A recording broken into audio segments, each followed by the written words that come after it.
Bismillahirrahmanirrahim. Allahumma shalli wa sallim ala sayyidina Muhammadin wa ala ali sayyidina Muhammad. Assalamualaikum warahmatullahi wabarakatuh. Sekarang kita belajar ayat yang kedua. Kita coba lihat di layar monitor. Ayat kedua tersebut Allah Subhanahu wa taala mengatakan dengan jelas, ya, dengan jelas Allah berbicara bahwasanya Al-Qur'an ini dengan bahasa Arab, Qur'anan Arabiyan. La'allakum ta'qilun. Ya, agar kalian bisa mengerti isinya. Agar kalian bisa merenungkannya, agar kalian bisa berpikir ya tentang Al-Qur'an. Al-Qur'an berbahasa Arab. Ya, Al-Qur'an berbahasa Arab. Pelajarannya banyak.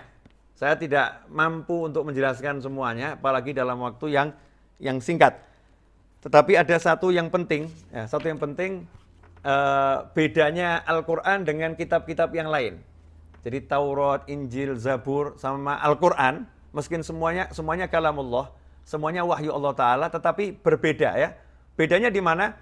Mukjizat para anbiya wal mursalin, meskipun Taurat diturunkan pada Nabi Musa, Injil kepada Nabi Isa, ya, Zabur kepada Nabi Daud alaihissalam, meskipun diturunkan pada para nabi, kitab-kitab tersebut wahyu-wahyu Allah, tetapi kitab itu tidak menjadi mukjizatnya. Ya, ini menarik. Jadi Isa alaihissalam, Nabi Isa alaihissalam punya Injil. Tapi Injilnya Nabi Isa tidak menjadi mukjizat untuk Nabi Isa alaihissalam. Injilnya nggak jadi mukjizat. Mukjizatnya Nabi Isa alaihissalam menghidupkan yang mati dengan izin Allah. Menyembuhkan yang buta dengan izin Allah. Mukjizat Nabi Musa alaihissalam bisa membelah laut dengan tongkatnya. Ya, bukan dengan kitabnya, tetapi dikatakan dengan tongkatnya membelah laut. Ya, mukjizat Nabi Musa alaihissalam bisa mengeluarkan, kalau tangannya dimasukkan ke dalam kantongnya dikeluarkan menjadi bercahaya. Mukjizat Nabi Musa alaihissalam. Dan mukjizat nabi-nabi yang lain, mukjizat Nabi Sulaiman, ya, mukjizat Nabi Yusuf alaihissalam, mukjizat Nabi Ismail, mukjizat Nabi Ibrahim. Tidak ada yang kitabnya menjadi mukjizat. Tidak ada yang kitabnya menjadi mukjizat. Hanya Nabi Muhammad SAW yang punya begitu banyak mukjizat seperti membelah rembulan dan lain sebagainya, tetapi kitabnya Nabi Muhammad SAW Al-Quran ini menjadi mukjizat pula. Dan mukjizat yang paling agung. Ya, mukjizat yang paling besar sampai kapanpun juga. Sampai ilal jannah. Karena kalamullah ini. Sampai dimanapun, kapanpun, dimanapun ya. Akan selalu menjadi mukjizat ini. Kalamullah Al-Quran. Nah, kenapa dikatakan Al-Quran ini mukjizat? Karena berbahasa Arab. Ya, karena berbahasa Arab diantaranya. Orang-orang Arab itu adalah orang-orang yang di masa itu mereka pakar berbahasa. Penyair. Sampai mereka tiap tahun itu buat lomba.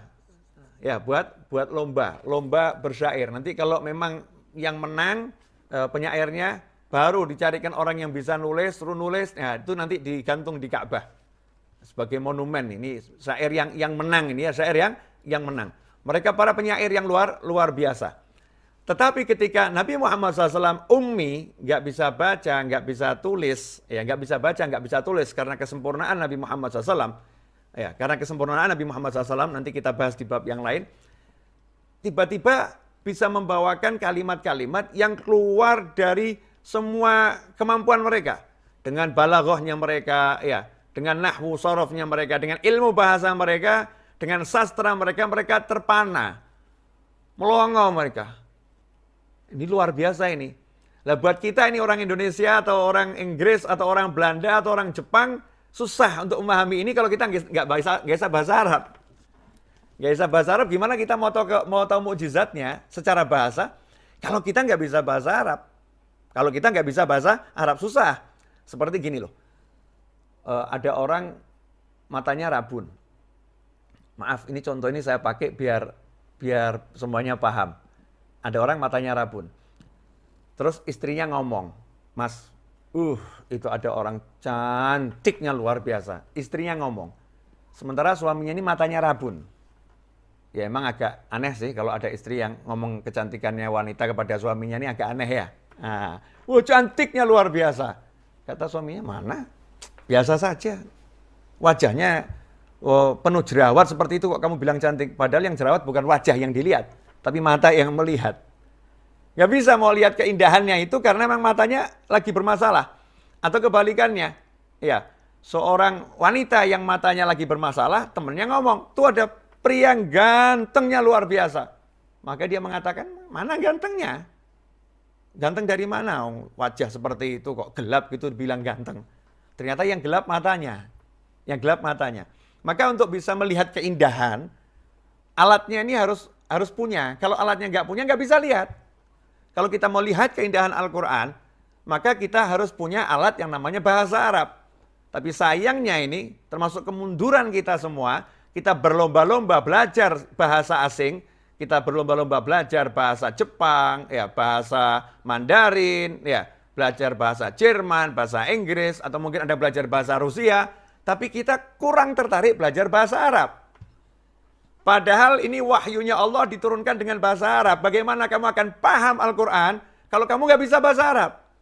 Oh, saya bisa baca terjemahannya. Beda, sangat berbeda terjemahan Al-Quran dengan Al-Quran itu sendiri. Ikhwani rahimakumullah, karena terjemahan bukan Al-Quran, terjemahan. Makanya orang kalau menyentuh terjemahan mushaf, terjemahan, nggak pakai wudu, nggak jadi masalah, karena dia bukan Al-Quran, terjemahan. Tapi kalau menyentuh mushaf, wajib dia dalam keadaan suci. Ya, wajib dia dalam keadaan suci. Ikhwani rahimakumullah, ditegaskan Al-Quran dengan bahasa Arab. Ya, turun kepada bangsa Arab yang ahli berbahasa Arab. Untuk apa? Agar Nabi Muhammad SAW dalam berdakwah itu mudah. Ya, kenapa berbahasa Arab? Ya karena turunnya kepada orang Arab di Jazirah Arab. Ya, kemudian ini mereka saat itu lagi asyik-asyiknya mereka dengan ilmu bahasa. Nah, ini hikmahnya di situ. Hikmah yang lain, wallahu a'lam. Masih banyak ilmu kenapa Al-Quran diturunkan dengan bahasa Arab. Karena diantaranya lughah ahlul jannah adalah bahasa Arab. Bahasanya penghuni surga adalah bahasa Arab. Dan karena Nabi yang paling dicintai Allah, Rasul yang paling dicintai Allah, Rasul yang paling disayang Allah, Rasul yang paling mulia di sisi Allah Ta'ala, Sallallahu Alaihi Wasallam adalah baginda Muhammad SAW, dan beliau adalah orang Arab. Makanya semua yang berkaitan dengan Arab itu dicintai oleh Allah Subhanahu Wa Ta'ala. Maka kalamullah pun dengan bahasa Arab. Ini hikmah yang kedua.